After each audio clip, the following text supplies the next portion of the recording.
हम बेबी झा अपने सबके नमस्कार करै छी। हम आई एकटा समदाउन गीत गाबऽ जा रहल छी। सामा के दिन नजदीक आबि गेल छनि, हुनका विदाई के दिन आबि गेल छनि। आई के अवसर पर हम आई एकटा समदाउन गबै छी। अहाँ सबके नीक लागत, अहाँ सब गीत के लाइक करब, चैनल के सब्सक्राइब करब।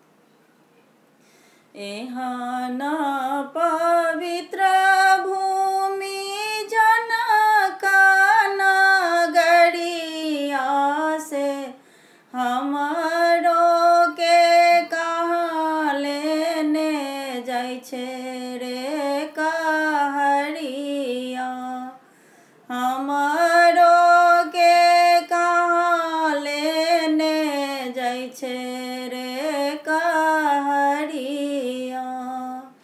एहन पवित्र भूमि जनक नगरिया से हमरो के कहाँ लेने जाइ छे रे कहरिया।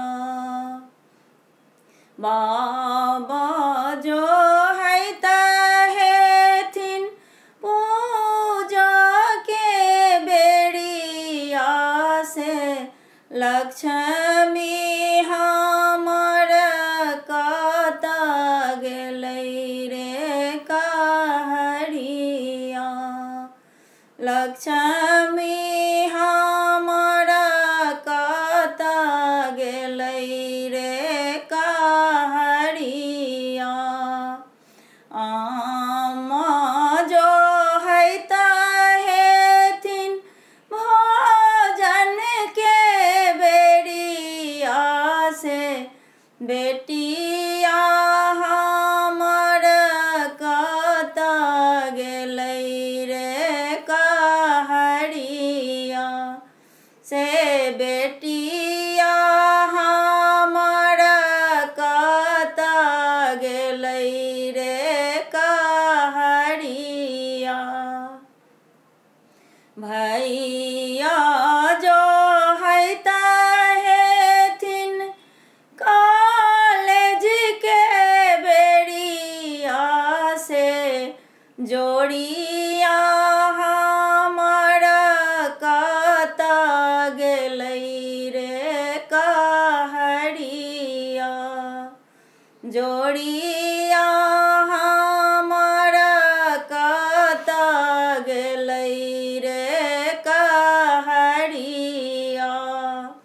भौजी जो है हेथिन खिड़की के ओते ओते ननदी हमर कत गेलै रे कहरिया।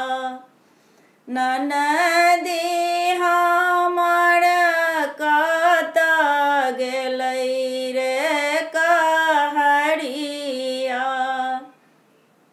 लाली लाली डोलिया में सबूजियो हरिया से लागी गेल बत्ती सो कहर रे सामलिया। लागी गेल बत्ती सो कहर रे सामलिया।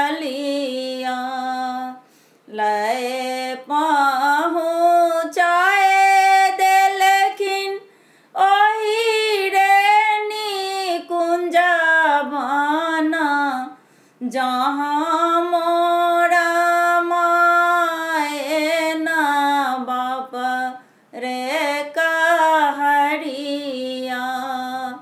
जहाँ मोरा माए न बाप रे कहरिया। एहन पवित्र भूमि जनक नगरिया से हमरो के कहाँ लेने जाइ छे रे का